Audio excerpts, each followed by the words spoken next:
This is HBR News number 481. Pardon me, sterilizing yourself to own the Badger treatment.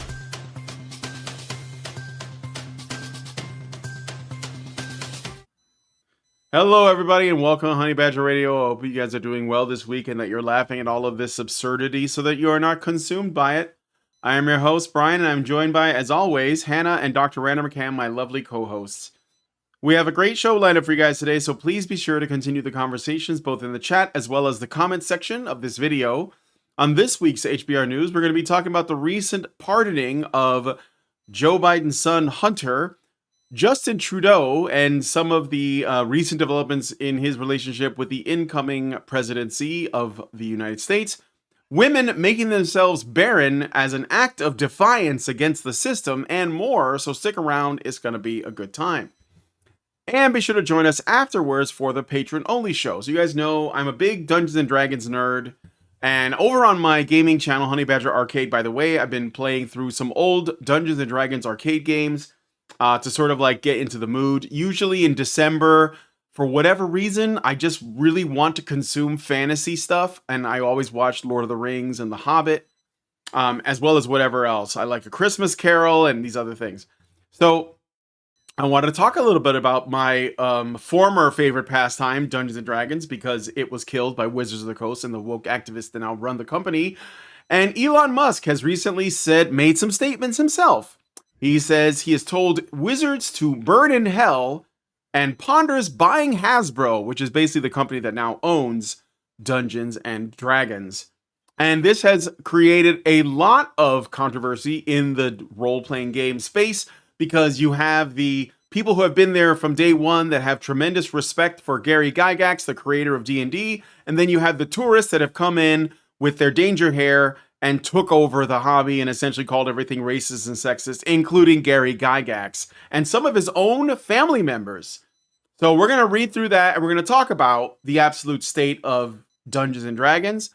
But you'll have to become a Badger yourself by if you want to be a part of that conversation, by going to feedthebadger.com/subscribe. $5 a month will get you into our Discord server, where you'll be able to watch all of the additional content, and including this after show content here. And if you give it higher levels, you can even be a part of the conversation itself. So feedthebadger.com/subscribe for that. And if you don't want to wake up one morning to find that we've been yeeted from the internet, please go to badgerfeed.com or honeybadgerradio.com. That is where all of our content is archived and lives. And please consider subscribing to our Rumble channel. That would be, rumble.com/HB Radio on Rumble, because Rumble's growing. Dr. Disrespect has recently moved there, and it is a platform that is seeing a lot of growth. And it would be really great if YouTube had some serious competition. So anyway, with all of that out of the way, let us get into today's stories. We're going to talk about the first story, which is the biggest one, is the pardoning of Hunter Biden by his father and current president, Joe Biden. But before we do that, I have a video that Mike J., who gave us the write-up, insisted that we watch. So we're going to watch this. It's called 9 Minutes of Democrats and Media Saying Joe Would Not Pardon Hunter, but every time they say it, the video speeds up until it becomes incomprehensible shrieking, which, to be fair, is already the case. So we're going to listen to this, and then I'll read you the write-up, and then we'll talk about it. Presidential promise to put the law before family. I said I abide by the jury decision. I will do that, and I will not pardon him. Letting the world know that he will not wipe away the decision of 12 of his son's peers. Was asked directly, and he has said he wouldn't pardon his son if he gets convicted. Let's wait and see what happens if he loses. Yeah, but he said it. He's going to get pardoned by his dad. There's no question about that. The president has ruled out pardoning his son. Major commitment from the president, accepting the outcome of the trial and also pledging not to pardon his son. The contrast is profound. To sit there and say, I'm not going to intervene in the legal process, and I wouldn't pardon my son. One side, Democrats and Joe Biden protecting the justice system. And on the other, Republicans... When we stop now, we get the idea. I know it's 9 minutes. It's not 9 minutes. It's only 1.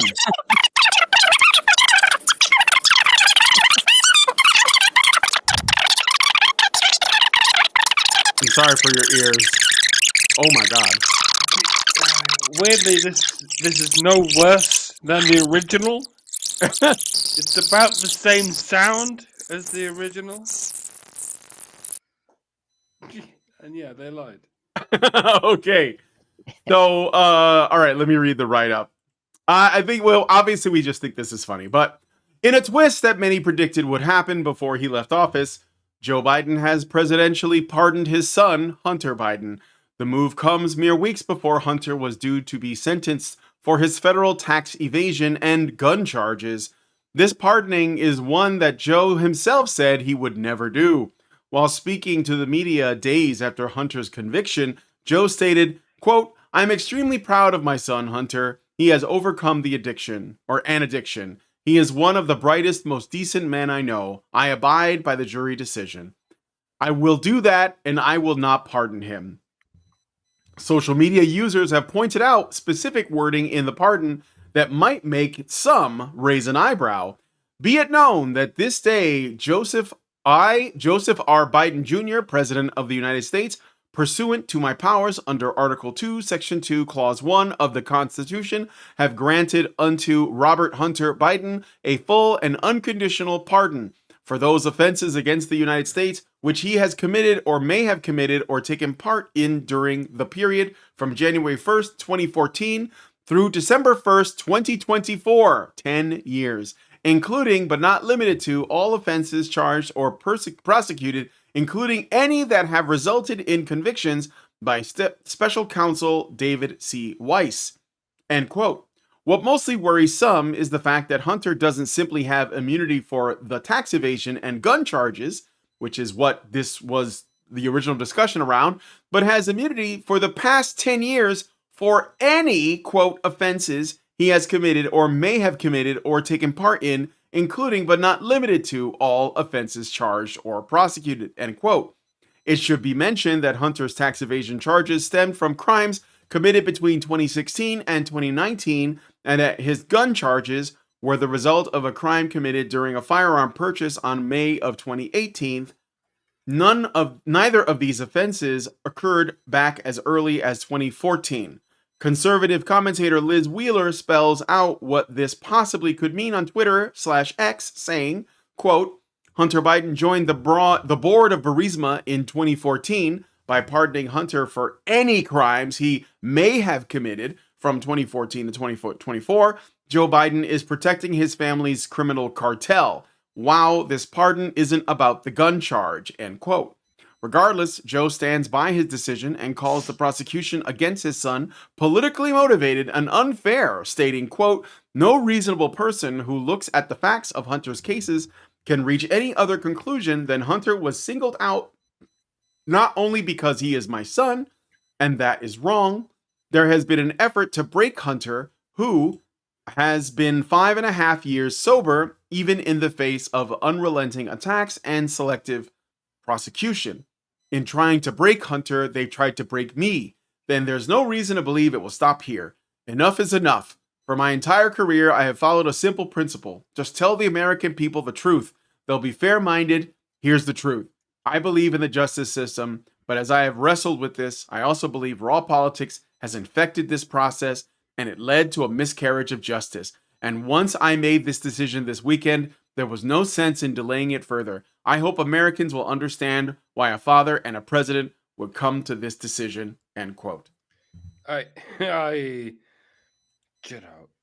know Hannah has a lot to say, and I'm sorry to cut you off, Hannah, but I really hope the history books eventually end up serving Biden even a fraction of the bad reputation that Nixon's been dealt, or Carter, or for that matter, or anyone. It's hard to imagine a president ever being as nakedly corrupt as this president. Well, they've all done things to other countries that could be considered nakedly corrupt, but they could at least proclaim that it was all in America's interests. A whopping lie, though it may have been. But Joe Biden doesn't even have that option. His path of destruction has been blazed through America. What previous administrations did to Iraq or Cuba or Vietnam or Nicaragua, the Biden regime has done to America. War, famine, pestilence, death, the complete passage the complete package, all in the passage of 4 years. You might say that America had to go to war on behalf of Ukraine because it's in America's interests, but I don't recall America ever being on the board of Burisma.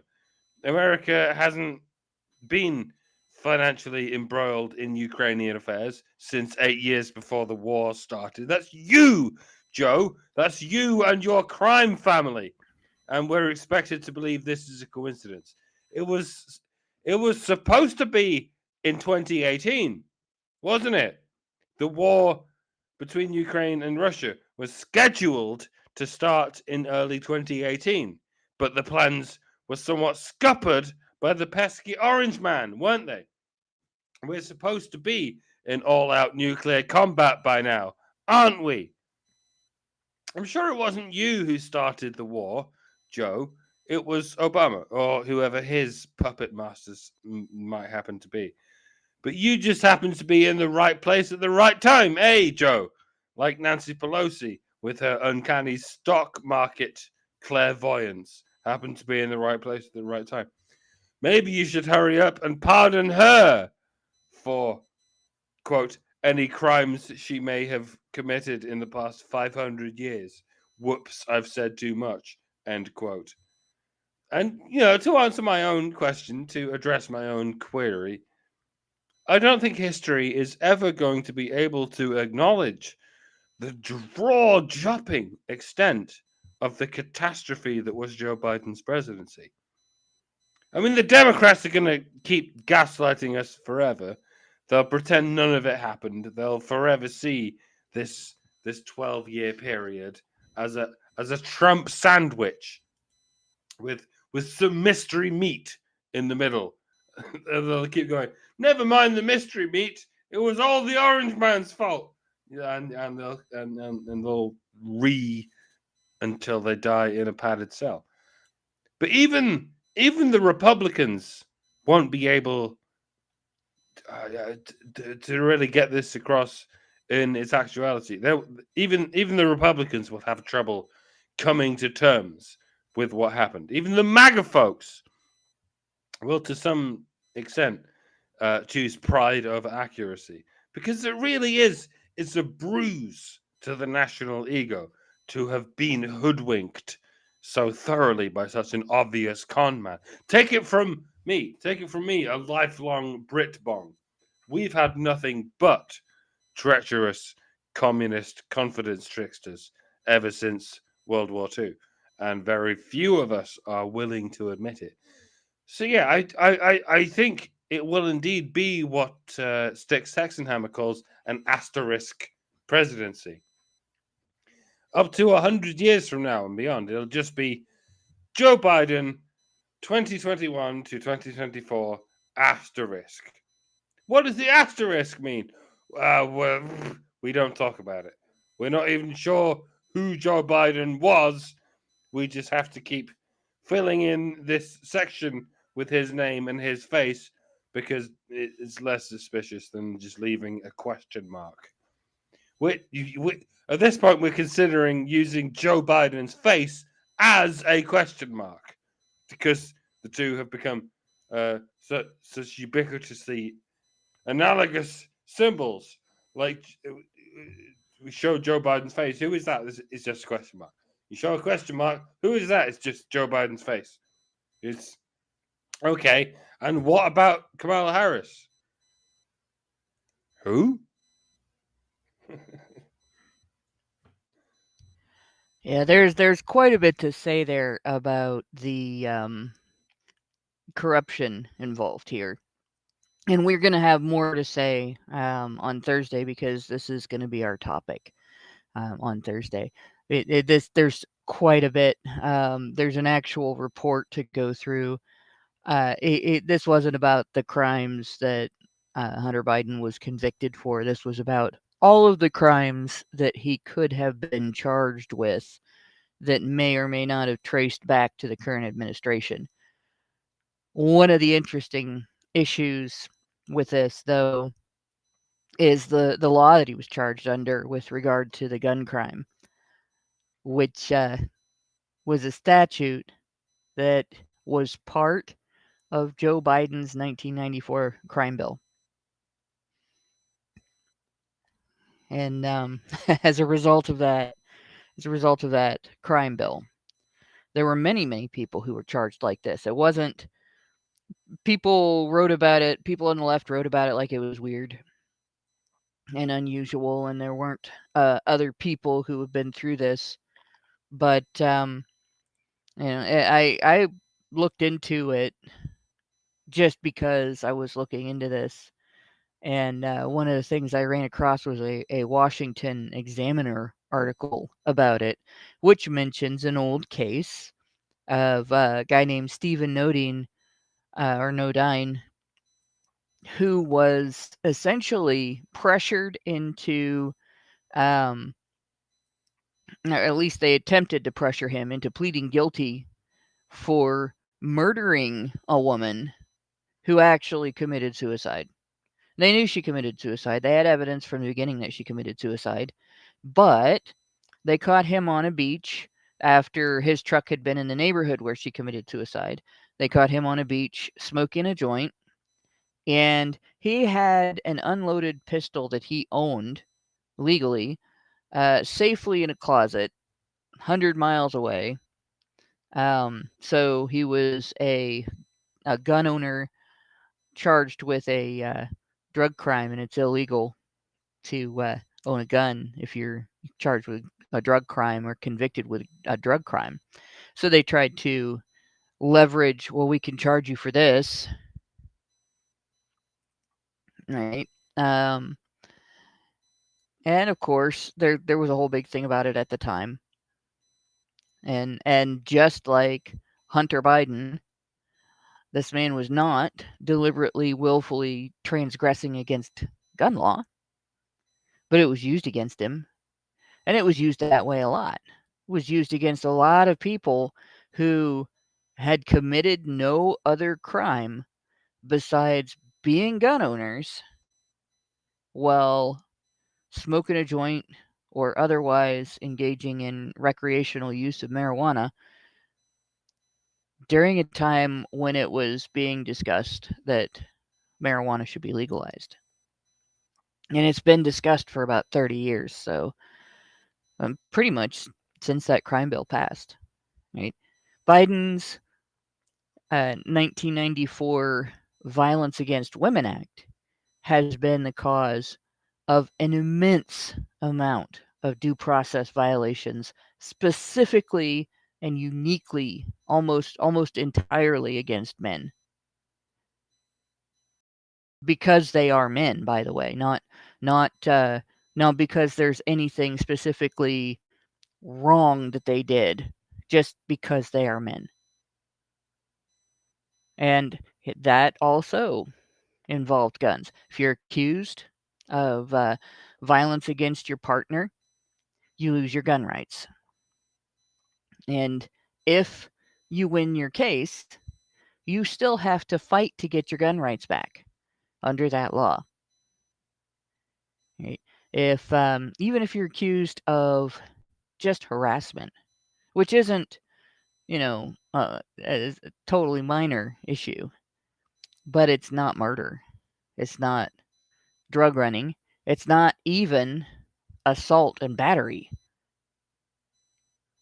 Like if somebody came to me and said, you get a choice, you get to be assaulted and battered, or somebody's going to harass you. It's a lot easier to deal with somebody harassing you. I've been through both. At the hands of women, by the way. And, Biden created an environment in which men who face these kinds of allegations, including and especially men who face false allegations, get discriminated against, mistreated, and their civil rights violated, including their gun rights, as a result of being targeted by someone using the court system to harass them. So I don't have any sympathy for him when he tries to play this off as, oh, my poor son was targeted because he was my son. No, he was targeted because of the laws you created to target men who own guns.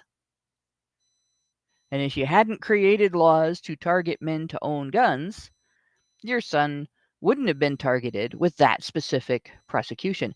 Personally, I think that Hunter Biden was prosecuted for what he was prosecuted for because it was the least of the things they could pounce on.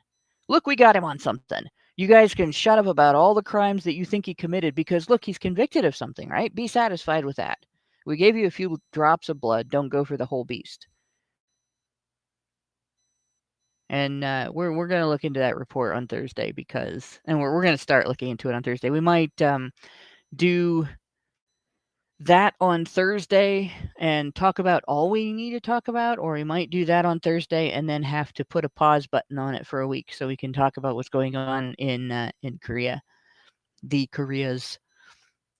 But yeah, I'm calling bullshit as far as this whole targeted thing, because Joe Biden wrote that law for this purpose, and now he's mad because his son fell into the cracks that he opened up for all men.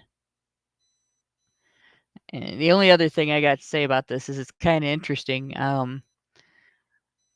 That 10-year period includes at least a few years during which the Biden crime family was involved in Ukraine. And it is my suspicion that he was trying to eliminate the ability to leverage crimes that Hunter committed against his father. You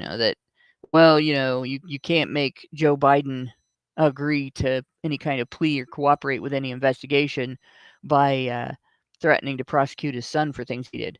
But what he also did by doing this is now if they go after Biden for the things that he did, and they ask, they subpoena Hunter Biden to testify, Hunter cannot plead the fifth because he can't criminalize himself. So that'll be interesting. That's pretty much all I gotta say. The other thing I was going to say is that does this, in fact, possibly set precedent for Trump to say pardon, I don't know, a certain group of people that went to the Capitol and still are imprisoned for basically protesting at the Capitol? Yeah. Could this? I mean, I think that if he's going to do it, because I know that the media, of course, is in a tizzy because at the idea that Trump might, pardon the January 6th protesters that are being held unjustly. Although Trump himself said that he would investigate that and explore it as a possibility, which is probably the more precise thing to say, because you don't want to just say, I'm going to let everybody go, because you don't know if anyone's actually broken any laws. And if there are people who did, then there should be some consequences. Although most of them, at worst, it'll be like, things like vandalism and property damage. But I think that there is also that. And of course, I echo the same sentiments that you guys put out about the suspicious timing. And I do think this is not really a pardon of Hunter Biden. This is a pardon ultimately of Joe Biden, proxied through his crack smoking, underage prostitute hiring, videotaping son, who is clearly just like been through enough, and now he makes paintings with which he can launder money. I mean, sell his paintings to further help in his mental health pursuits. So anyway, let us know what you guys. I'm starting to wonder if they just asked Joe Biden what they should do with Hunter, and he just said, "Pardon." That's pretty good. All right, Meredith G. So we got some super chats. I want to read them, and then we'll move on to the next story. Meredith G gives us $5 and says, HBR News number 481. Talk about how feminist policy bites women in the end. The attorney Robert Barnes talked about times when he couldn't get restraining orders for victims after VAWA was passed because the judge didn't want to take away the man's gun right. he raged about the fact that SCOTUS preserved process of taking guns away from men because of restraining orders. Thank you, Meredith. Really appreciate it. And thank you for the insight. All right. So we're going to move on to the next story. Let us know what you guys think about this one in the comment section. All right, let's get into something a little bit different, or just at least kind of funny. So, following Donald Trump's victory in the 2024 election, you may have heard of the 4B movement, right? Which is the women who are essentially taking part in the radical feminist movement of South Korea called 4B, which might honestly be the reason for the... We're not doing a story about what the fuck is going on in South Korea right now, which is fucked. But Yeah. We'll talk about it next week. I'm gonna wait until more development comes out. But the way it's being framed by the legacy media is that the new president of South Korea is a radical incel MRA guy, and he is like making it. He's essentially persecuting. It's an incel uprising in South Korea. That's what they're saying, which tells me that it's probably pretty base. But like, the president declared martial law. And I wonder, because I don't really know, but he's claiming that there is infiltrated, like the government of South Korea has been infiltrated by North Korean, actors or agents, which, if you're talking about feminists, probably. So we'll see. But I'm going to say, just leaving aside what's happened. Oh, for sure. Leaving that aside, because it's like they're right there. Leaving that aside, though, the 4B movement is a radical feminist movement that is essentially saying no to dating, sex, family, or marriage and reproduction. And so it is women, like, taking themselves out of the gene pool, essentially. And when Trump won in the United States, women here, we don't know how many, probably not a lot, but there were definitely women here saying, we're going to bring the 4B movement to America. But this is not that. This is not women that are choosing not to date, not to marry, not to have kids, and not to have sex with men. This is something more extreme. So following Donald Trump's victory in the 2024 election, several women have decided to undergo sterilization procedures, citing fears over potential changes to reproductive rights under his administration.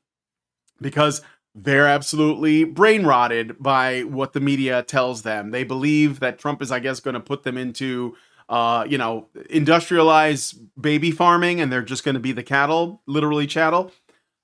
These women express concerns about access to abortion and birth control, feeling compelled to take this step to maintain control over their reproductive choices, despite Trump's stated position of leaving abortion laws to the states and his opposition to a federal abortion ban, which he's said many, many times. These women remain skeptical of his promises, influenced by the broader political and media climate. So there are women that are basically making themselves infertile on purpose to own the Chuds. This is why Trump makes such a good president. And it's the exact reason Sam Harris thinks he makes such a bad president. The same reason millions of TDS zombies think he makes such a bad president. Because he is unpredictable. And the trick to any strategy game, or any strategy not game, or whatever, is just that.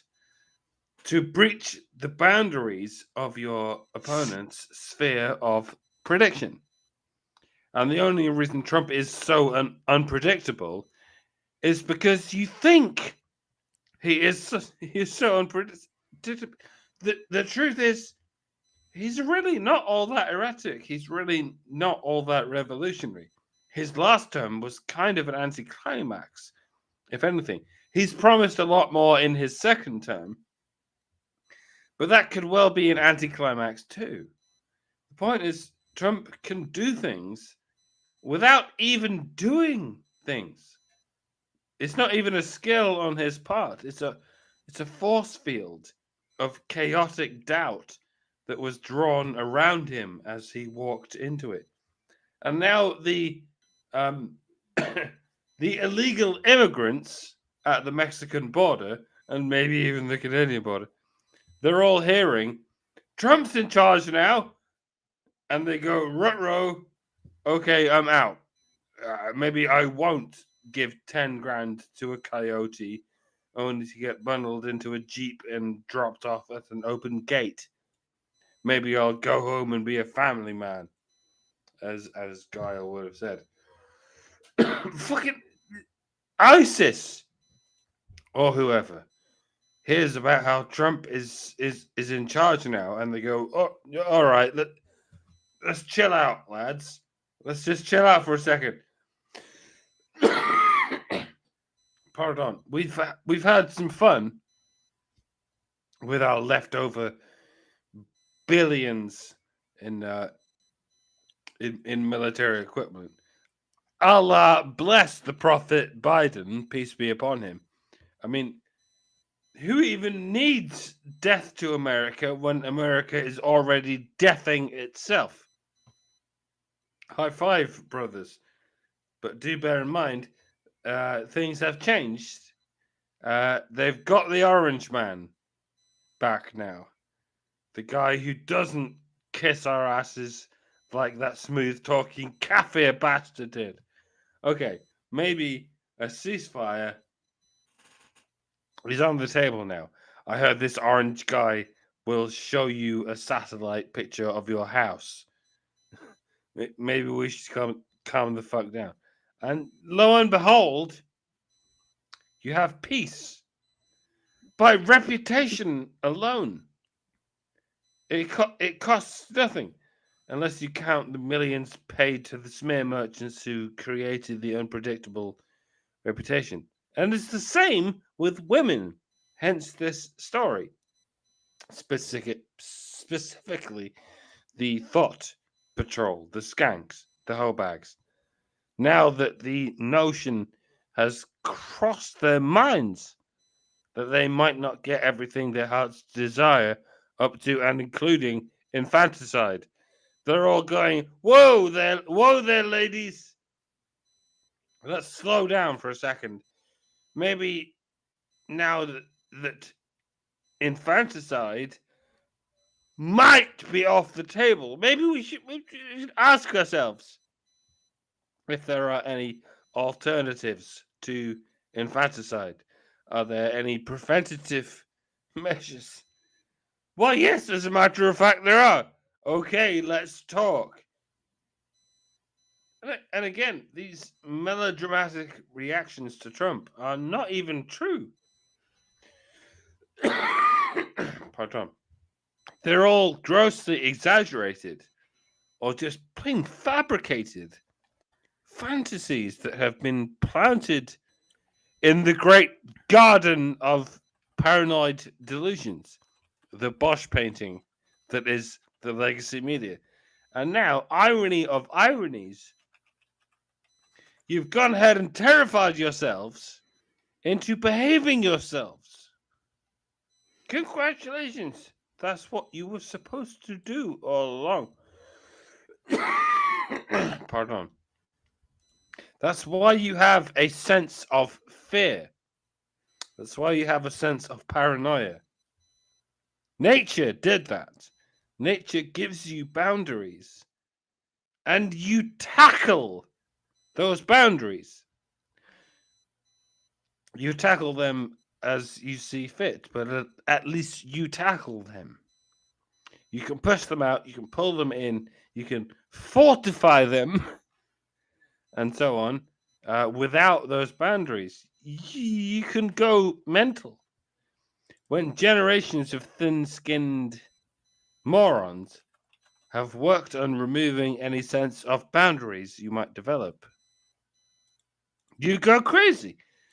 A life without boundaries that you might develop, I mean, you go crazy. A life without boundaries is a life without the tackle, without meaning. I mean, up is nothing without down. Light is nothing without darkness. The hard is nothing without the soft, and so on. So this is what I mean. The best thing you can possibly expect in a leader is one whose reputation precedes them. Trump is not even in office for another 8 months. Well, 2 months. 8 weeks? Is that what you mean? 8 weeks is what I mean. And by reputation, he's already reined in more chaos than the extended Obama regime has in 16 years. Pardon. All that the entire regime has reined in 250 years. He does it just by being there. Even though the reputation he has an exaggerated or fabricated reputation. That's all it takes. It takes the presence of someone who is respected, as someone with a mind of their own. It's like having a boss who's reasonably stern without being vindictive. It's like having a teacher who's sincere, even if they're not necessarily serious. It's like having a father in the home. Did anyone not see where I was going with that? Did anyone not make that connection? Welcome to Honey Badger Radio. We are here to remind you of the obvious in a world preoccupied with the counterintuitive. Leave a like, leave a comment, etc. You know where I'm going. Yeah, interestingly, removing the father from the home during the daughter's formative years, like especially during her early childhood years, increases her likelihood of becoming an unwed mother by about 50%. So the first most effective form of birth control is the way that a father influences, like just having the father's involvement in her life influences the daughter's future sexual choices when she starts dating. But then, in addition to that, which women have rejected in large numbers, in fact, more than half of women giving birth in the country today, in the United States today, are doing so without any commitment at all to the father of the child. Like that's a big thing. Then you have, let's see, the withdrawal pullout method is available to women. Like women can demand that. It's 78% effective. You have spermicidal gels and creams and all the various different types of spermicidal applicable spermicidal items that can be used. They range between 79% and 86% effectiveness each time they are used, and that's if they come into contact with sperm. Then you have barrier methods, and there's a bunch of different barrier methods available. You have birth control sponges, which do contain spermicide. They're 78 to 86% effective when used. You have diaphragms, which are 83% effective. You have the female condom, which is 79% effective, or the male condom, which is 87% effective. And that's each time used. That's not necessarily with 100% correct use. By the way, when it's used correctly, the male condom is 99% effective. So there's a bit of an effectiveness gap there, ladies. But it's probably because of the design of the female condom. It's not very easy to design something to fill that space. Female condoms or don't block feel that very space. good. They're Speaking from experience, they're not really fun. It's like fucking a paper plastic bag. It's okay. Yeah, and it's a weird experience wearing one. They're really not made very well at all. It was kind of a dumb idea, but they do work if used correctly most of the time. Rhythm method, also known as fertility awareness methods, there's the joke of, what do you call people who use the rhythm method? And the answer is parents, but it's actually 77 to 98% effective when used daily. Abstinence when used and not just tried, because try means the possibility of failure, but when actually used is 100% effective. right? Birth control pills, 93% effective.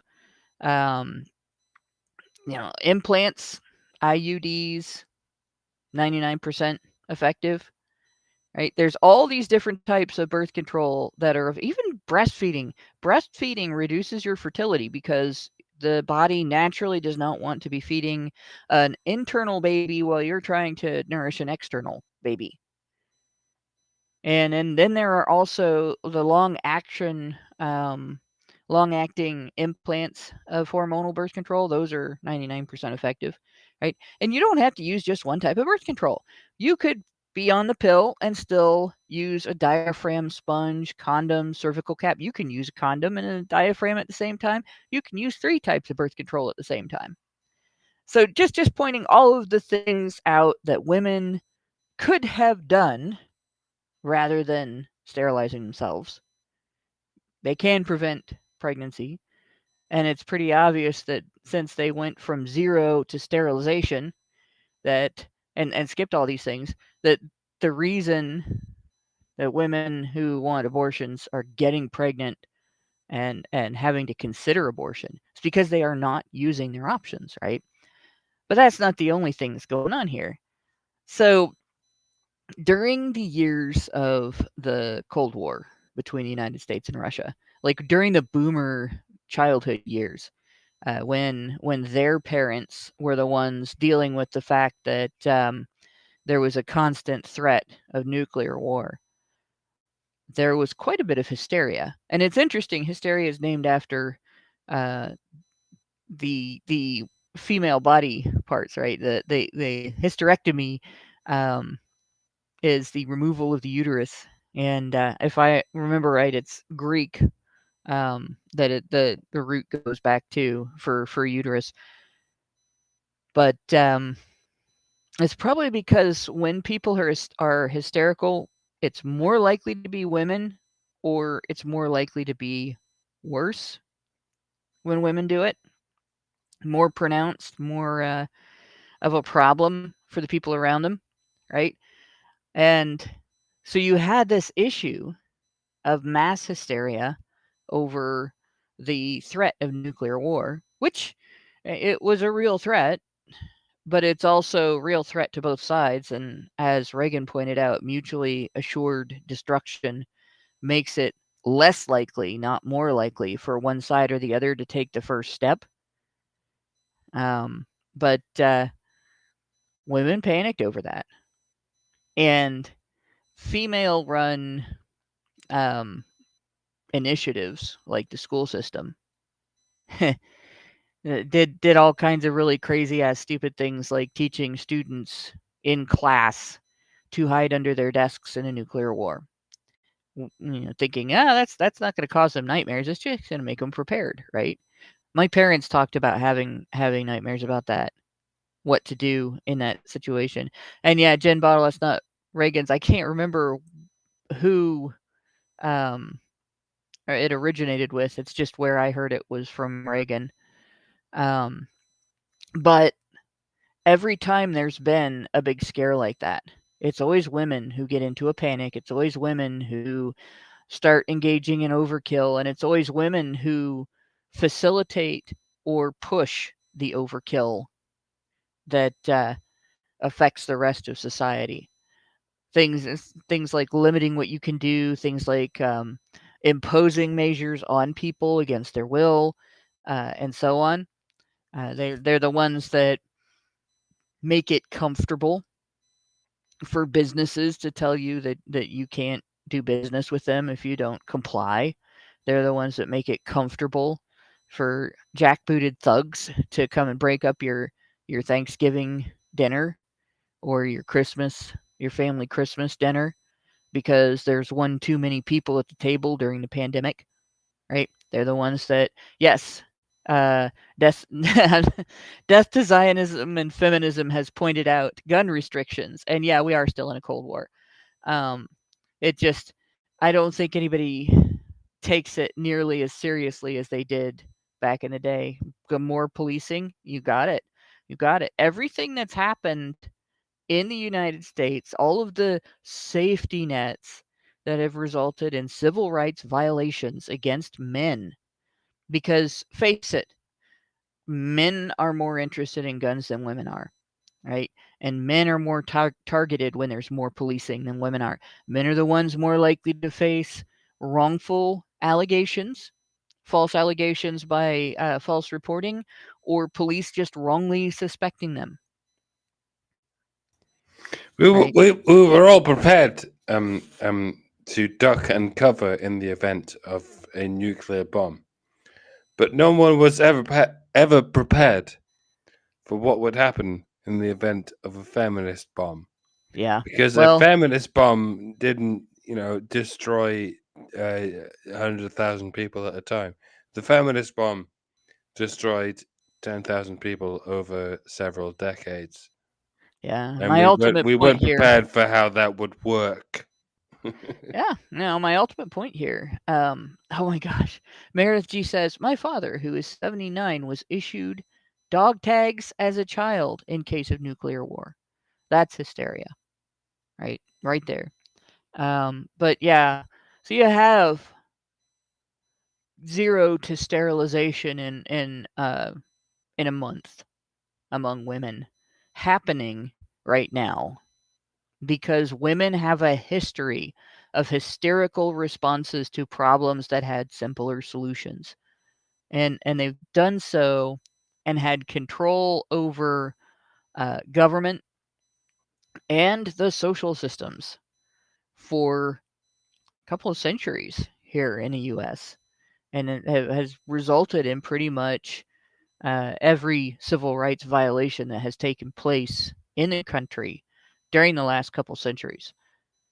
So it's really not surprising that they're sterilizing themselves instead of using, any or all of the available forms of birth control that they could have been using all along to prevent pregnancy, that they can prevent pregnancy, by the way, and don't really need to use abortion as birth control. And I don't know if they even realize that they just admitted that they are using abortion as birth control, and now that it might not be available just as birth control, that they're scared. So yeah, this hysteria is nothing new. It's typical female behavior, and these women are not outliers. They are typical women. It's just that among some women, you have the intelligence to actually try easier, less invasive, less dramatic measures and less melodramatic measures before freaking out and doing something permanent, irreversible, or not very reversible, and expensive to get around that involves a surgery that you could experience infection and sepsis from having, and so on, right? And then you have these women who thought that it would make you feel bad if they sterilized themselves. So to the women who thought it would make us feel bad if you sterilized yourselves, I have one very simple thing to say. Ha ha! I was just gonna say a couple of things briefly. So the kind of in this Newsweek article that I am citing for the story, the kind of surgery or the kind of operation that's being done is called a bilateral salpingectomy. It's basically the removal of the fallopian tubes. So they are Yep. for sure making themselves barren. Now, here's what I just realized. I was reading through the article like more in detail. What I realize is I think I know why where the hysteria um is what it's centered on. What part of this narrative of, Trump's going to take away your abortion rights, what part of this narrative is the thing that's triggering it? Because obviously you can just abstain, you can use protection, you can insist on protection, you can wait for marriage, whatever. There's tons of options. But what I'm realizing is at least the rationalization that the women in this article are claiming is they're afraid of being raped by men and being forced to raped by men, impregnated by men, and then being forced to carry the baby to term. Because remember, they're what the media created as is hysterics around this whole thing is this idea that even if you are a victim of rape or incest, you will not be able, it will not be considered a special case, and you will have to carry it to term. So women think so highly of their own sexual like marketplace value that they're scared that men are not going to be able to resist themselves, and they're just going to take them by force, and they're going to put their seed inside of their womb and force them to carry a baby to term. It's kind of pervy and horny if you think about it, but this is where these women are at. So their concern is not that they're not going to be careful in terms of, at least in this article, they're not worried about protection or not using protection. They're worried about getting raped. And obviously the likelihood of that happening is very, very slim, but this is the thing that they're acting on, and they're doing essentially permanent damage to their body. That can't be undone. This bilateral salpingectomy, it's done. You do that, you're done. You have to know this is what you really want to do if you're going to do it. So that's, and this is another thing too, it's worth pointing out. This is another mark, this is misandry, to presume that this is going to happen to you because you have this low of an opinion of men and their nature, that you will act in this extreme a way is actually like a mark against you. It shows how much that you disdain and hate men and how low you think of them, because you think that they're just these, grape machines that are just like looking for victims, and that it might be you because you're so desirable, right? So that's another thing I thought I would mention. Are we still just two stories in? Yeah, what's interesting? Yeah, we're just two this stories in. I'm trying to get through the rest of them. Go ahead. For my whole life and longer, feminists have been promoting the idea that crime is not about attractiveness, that it's usually committed by someone who knows the victim, and it's about domination and control. So it wouldn't be something where there'd be a sudden uptick just because abortion law changed. And the other thing is, it's been known from the beginning of legalizing abortion that only a tiny percentage, less than 1% of abortions done is done due to actual sexual violence as the cause of a pregnancy. And part of the reason, is because many women who become pregnant as a result of sexual violence do not abort, because the baby didn't commit a crime and doesn't deserve to be executed for one. Right? Mm-hmm. Only in circumstances, a lot of times it's done when the pregnancy is creating a threat to the life of the mother because she's too young, or because damage was done during the violence, and so on. It's more likely for victims to choose abortion in those circumstances than it is for victims to just choose abortion because the baby was conceived during a crime. The rest of abortions, actually 98 point something % of abortions, are completely elective. Yeah. Health reasons are not the reasons. Sexual violence is not the reason.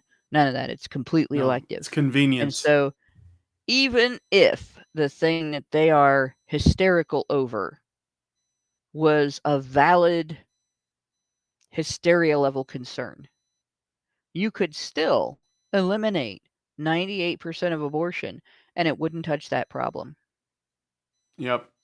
And considering the fact that, like I've harped on repeatedly last year, and probably in years leading up to it, because I've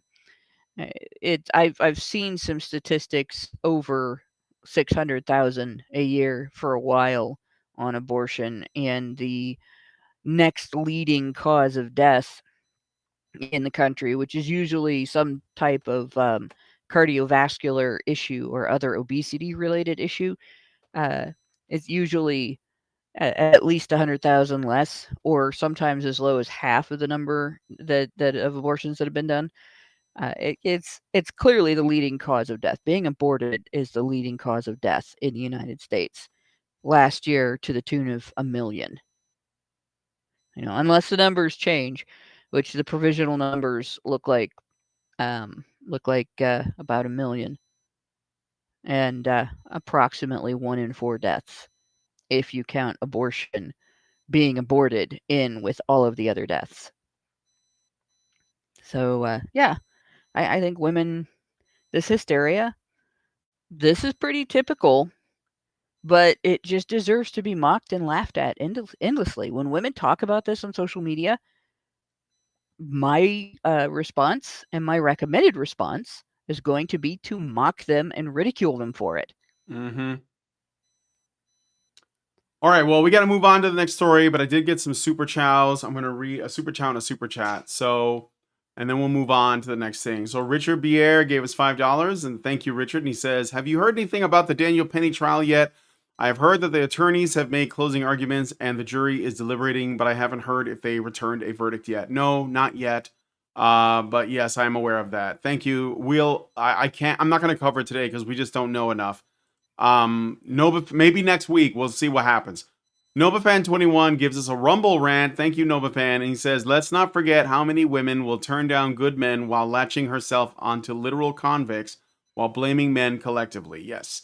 They want to be able to pick the men that they want and then like hold all men to the standard that the criminal man, sort of sets. But anyway, let us know what you guys think about this one in the comments. We're going to move on to the next story because we're running out of time here. So let's get into this one. This one focuses on Justin Trudeau, our prime minister to the north, America's hat. Is Canada just Mexico? During dinner meeting at Trump's Mar-a-Lago Club, Canadian Prime Minister Justin Trudeau told U.S. President-elect Donald Trump that Canada should not be compared to Mexico in terms of drug trafficking and illegal migration. Canada's ambassador to the U.S., Kristen Hillman, described the conversation as successful in conveying that the Canadian border is vastly different from the Mexican one, with significantly less fentanyl trafficking and illegal crossings. Trudeau's message was aimed at dissuading Trump from imposing the threatened 25% tariff on Canadian goods, which Trump had announced would be one of his first executive actions upon taking office. So I share this for a couple reasons. One, there's a bit that's kind of funny in here where Trump jokingly said, maybe we should just turn Canada into the 51st state and then make Justin Trudeau governor. I'm just saying, yes, please.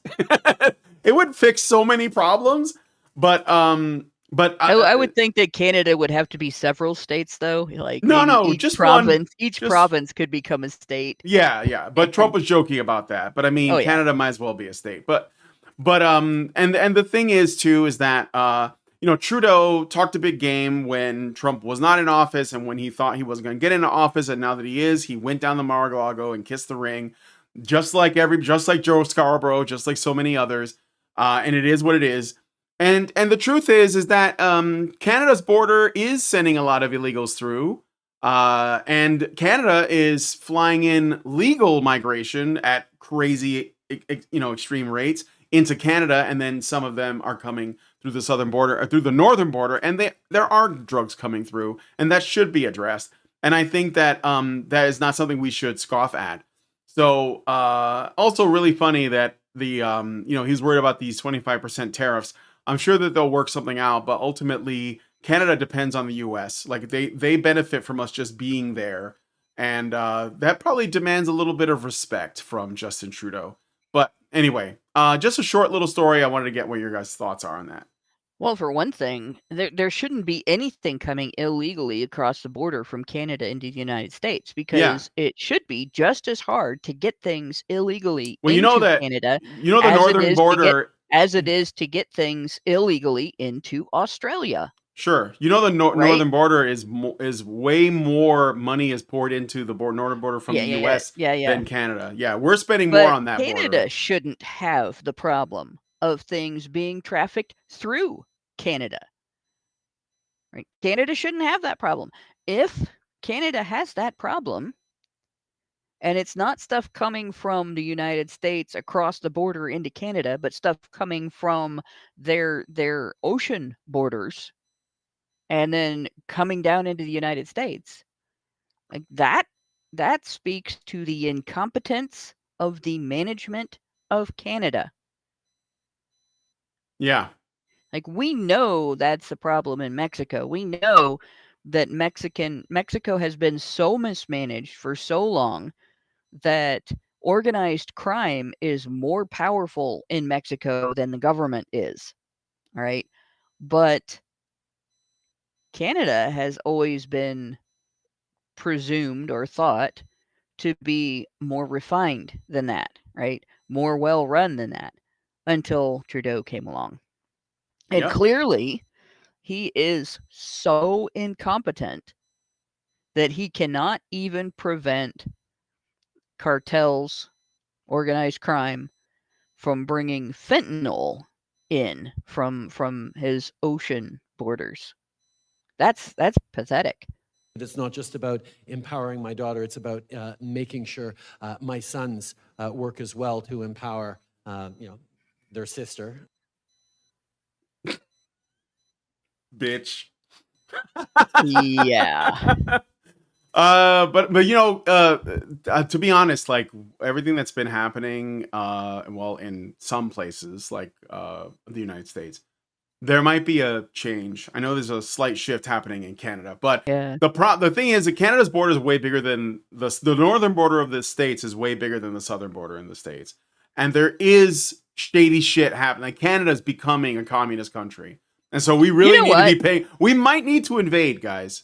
We might just have to invade. That's all I'm saying. You remember when you were in school and there was that guy that like wouldn't do his homework, but then if he got called up in front of the class, he would bullshit his way through it, and it was always like half sentences and things that were related to the subject that didn't answer the question, or he would say stuff in hope that nobody noticed that it was complete and utter drivel and not actually fact and not about the subject, or not the items that the teacher wanted talked about, and nothing to do with the homework.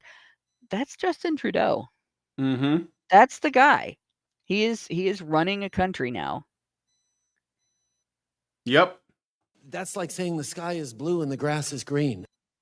Yeah. All right, Mike, do you want to say anything quick about Justin Trudeau, or are we talking about the third? Oh, did you the joke? I already told the joke. What was that? Can you all hear me? Yeah. Yes. All right. Canada, right, is not a real country. we all know this, right? The UK government held onto it by sheer bloody mindedness after the Americans 1776 did their way to the stars. And then at some point in the 20th century, Canada went, we want to pretend we're a real country. Look, a maple leaf. Seriously? A maple leaf? Like, you don't want to represent your people in some way. But you're more interested in bacteria that might be growing on an interstellar asteroid. Okay, have fun, Canada. Canada only exists as a place that Hollywood celebrities threaten to move to. It's like that's yeah, but it. you notice that the ones that are leaving the country now that the Epstein list might be coming out and the Day list might be coming out, they're not going to countries that have extradition agreements with the United States. Yep. I have a feeling those people are not our buddies, Guy.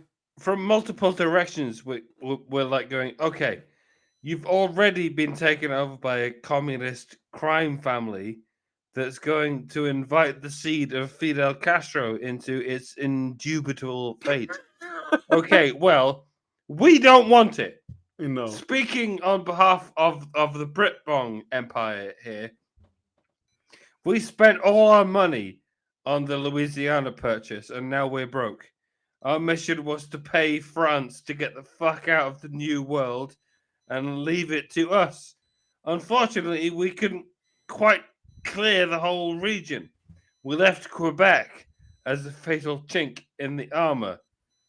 And ever since then, Canada has been bleeding its oil-rich resources into the woke money sink that is the French-occupied America. There never should have been such a thing. I am, of course, being humorous for the sake of the bands. The English and the French don't really hate each other. It's just a song that we sing together for the sake of remembering our history of spirited brawling or whatever. What we all agree on, however, is that the collapsing blob of socialist retardation that Canada has become is neither of our problems anymore. Canada is a nation of cucks that has embarrassed both of us, and neither of us can afford to invade it so as to perhaps decuck the whole fucking place. So please, by all means, for the love of whatever God you may believe in, let America take it. America is a great compromise between the English and the French. They can build machines, and they can season the food. This was always the point of America. You become the best of both worlds. All worlds, really. You get the efficiency of the Germans and the passion of the Italians. You get the lawful evil of the Spaniards and the chaotic good of the Dutch. You get the whiskey-soaked pragmatism of the Irish and the vodka-soaked pragmatism of the Slavs. And I think I speak for all America. You really have shown us what can be achieved with a melting pot of European traditions. In the meantime, Canada has failed. They have only adopted the prissiness of the English and the fartiness of the French. It is a failed nation. It is an abomination. Please see what you did there. Put them out of their misery. Make them the 51st state, and put Justin Trudeau in the guillotine. Just this once. We don't do that anymore. We can acknowledge that the French Revolution was mostly a mistake. But but mostly a mistake. But just like the heroin addict taking one last hit of heroin, let us take one last hit of the guillotine and chop Justin Trudeau's fucking head off. Just for shits and giggles. Okay, fine. Life in prison. In Minecraft, right? Life in prison will do. Maybe you'll just get Epsteined. Maybe you won't. Well, maybe How do you know that maybe he's it'll not be on fine. the Epstein list? Black yourself up again, Trudeau. Maybe they won't see you. Maybe. Well, first of all, I'm going to keep saying loud and clearly that I am a feminist. Okay, let's move on. I can't take this anymore. He's just got a bit of a slur in his voice. Yeah, he Not Mike. mispronounced effeminate very Justin badly. Trudeau.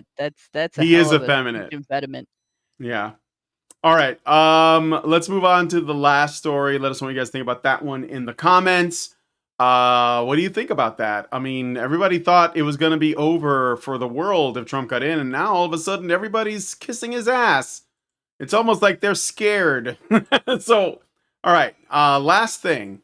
Walmart, the world's largest retailer, has significantly scaled back its diversity, equity, and inclusion policies. The changes include not renewing a 5-year commitment for the Center for Racial Equality or Equity, established after George Floyd's death, ceasing to prioritize race or gender in supplier contracts, and withdrawing from the Human Rights Campaign Corporate Equality Index. These decisions come in response to legal challenges and pressure from activists, reflecting a broader corporate retreat from DEI initiatives.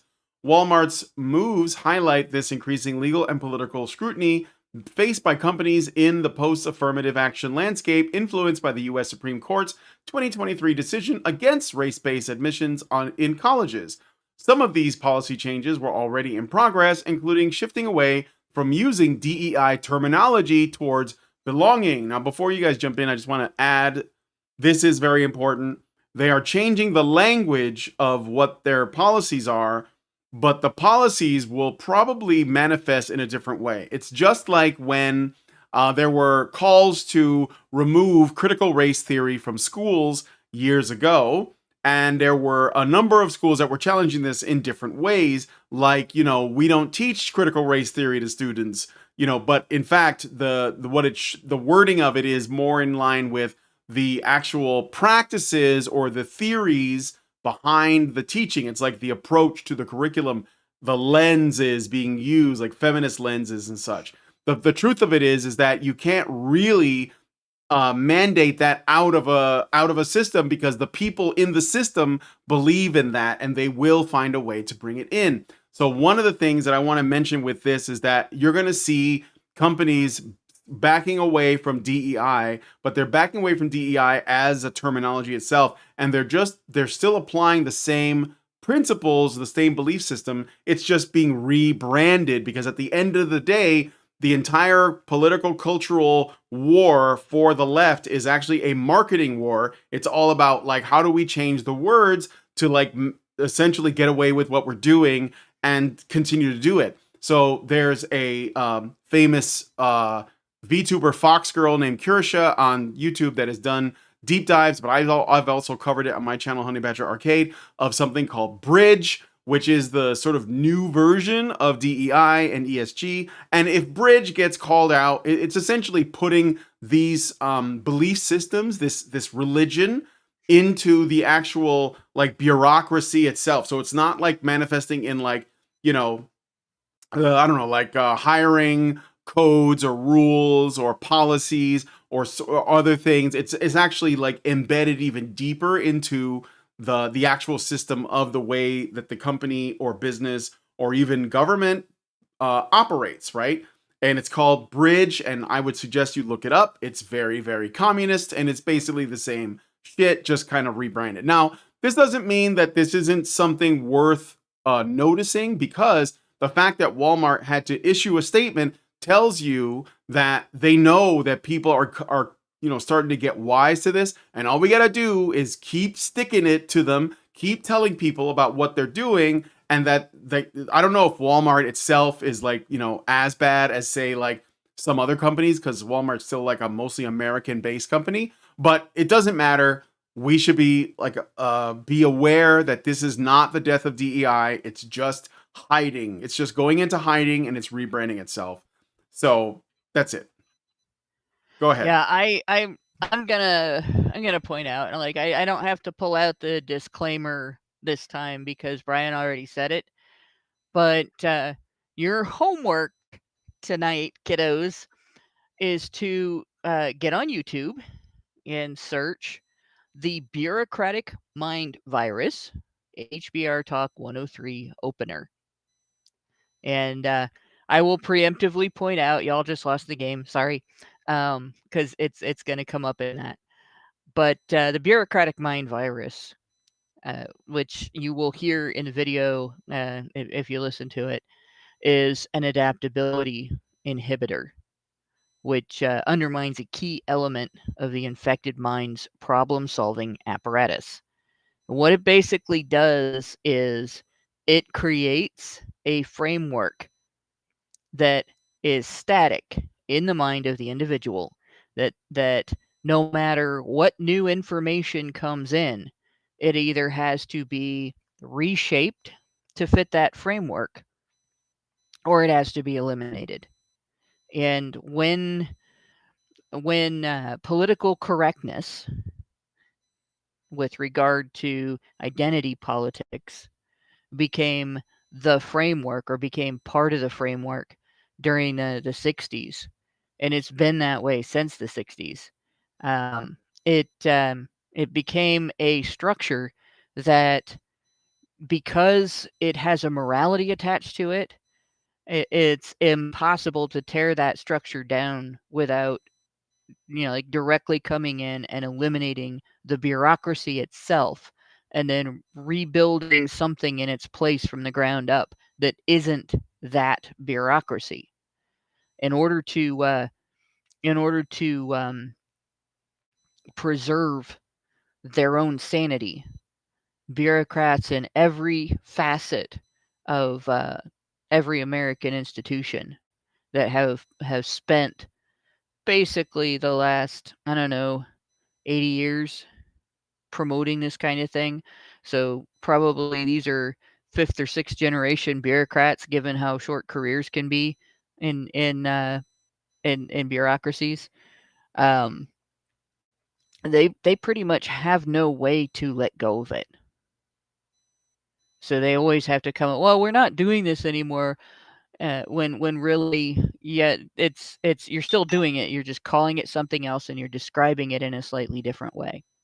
So I would like people to actually listen to that and then think about this.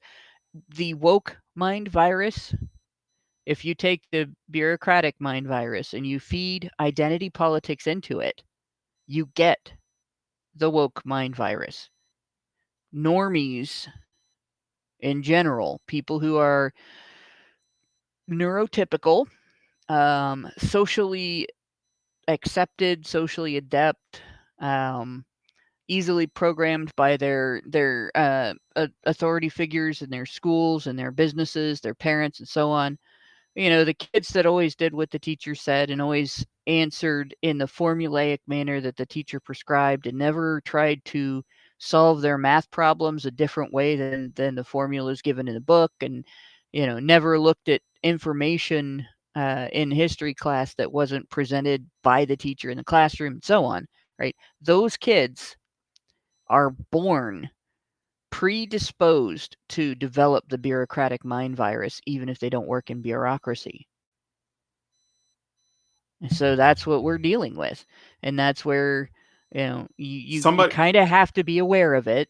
Yeah. Just in order to debate politics with them and in order to understand what they are going to do in regard to future voting habits and so on. So people were asking what BRIDGE stands for, because it is an acronym. So we know that DEI is diversity, equity, and inclusion, but we now call it didn't earn it. So they rebranded to BRIDGE. And BRIDGE is an acronym. It means belonging, representation, inclusion, diversity, and equity. Good grief. Some of this is repetitive, but this is important for you guys to understand. I'm just going to show you briefly what these people are about. I'm going to put it on the screen here. Let me just see if I can find it. Yes, social impact. BRIDGE. So I'm going to share this tab and it's like about us. They are they're basically like, a leading provider of planning, monitoring, evaluation, research, and learning services. Through these services, we help our clients to define and measure their results and use evidence to improve program effectiveness. It is ultimately all about it's all about in a new way to put this sort of bureaucratic DEI stuff into things. We have another one here. This one's probably a bit better. BRIDGE. This is a website called wearebridge.com, and it says BRIDGE is a purpose-driven community based on biased to action focus on the workplace, workforce, and marketplace. And it basically applies these same things, right? Belonging, representation, inclusivity, diversity. What is the other one? G, I forget what it stands for. And but it's all the same, gobbledygook. The same commie gobbledygook. And they're just rebranding it. They're just, making it seem harmless. That's why it's got all the bright colors and all these fun little images and stuff. But it is very, very sinister. So anyway, that's BRIDGE, and that's the new, and again, this stuff is not, it's going to be really hard to like suss out. In fact, this website's changed since I went through it months ago when I was going over BRIDGE on my channel, Honey Badger Arcade. It's actually changed since then. Now there's no like direct like it doesn't have like any documents or anything direct. It's all like email us for more, email us for more. Exactly the same thing that Sweet Baby Inc. did, which is the gaming consulting company that was run by radical intersectional Canadian feminists. And they had a list of all the stuff they want to do, and all of their stuff was up front. And then people found out what they were up to and call them on it, and now it's all hidden behind emails. You have to email them to get the info, and this is what Bridge is doing too. So they're already on the back foot, and we just have to keep the pressure on. So It's don't let probably them get away already in with your it. schools too, because Yeah. a Oh while yeah. back I went down a rabbit hole of information about this and DEI in universities, and actually the way that they handle that is they have at the university level they have the Mott Yeah. very very innocent looking policy that basically communicates its innocence by simply not mentioning anything other than non-discrimination and stuff like that. And then it gives lists of resources for educators to use in order to implement the policies in their classroom and train their students in the um, ideas and beliefs that they're educating them into, that they're brainwashing them in. And you go to those resources, and a lot of them are just lists of other resources. They'll have like a few paragraphs of this or that, and then it'll be like, well, you can get more information here, you can get worksheets here, and blah blah blah. And then you go to those resources, and they're sending out worksheets that actually teach the kids math by rerouting it through transgender issues, or they teach the kids grammar by rerouting it through articles and discussions about racism and how the United States started out as a racist nation and blah blah blah, and that's basically how they're doing it. It's not going to be on the school's website. It's not going to be in the school's listed curriculum. It's going to be in the materials that they get behind 2 or 3 layers of links on the internet that trace back to their institution, but they can have plausible deniability. We didn't know that this was going to be like that, and it's all like there are several facets of identity politics out there. One of them is feminism. Feminism plays on your gynocentrism. But all of the other isms that come out of that, the anti-racism and the allegations of religious discrimination against you for any deviance from certain religious beliefs, not Christianity, of course, because it's not discrimination to hate Christians, right? Um, only religions that are anti-Christian. But yeah, all of those, they all use the same formula. It divides the population into a victim and oppressor narrative, right? And then uses the outrage of the oppressor demographic against or outrage of the victim demographic against the oppressor demographic, and fear of the alleged oppressor demographic against the victim demographic, because they're gonna come after us for being oppressors, blah blah blah. And of course, the sense of being falsely accused, because everything that's alleged to have happened, everybody that's alleged to be guilty of something, it's all in reference to things that happened 100 years ago or 200 years ago, and so on, right? They use that to divide the population, control who you vote for, control how you work, control how you relate to each other, and how you shop, how you do business, how you move about in your life, and what news you pay attention to. And you eventually learn to take your marching orders from whichever side suits your identity politics, instead of evaluating things logically and reasonably. And it does create, as Yuri Bezmenov said, a great demoralization of your culture and eventual breakdown. And so it's not going to go away. No. They're going to continue trying this over and over again until the bureaucracy is dismantled.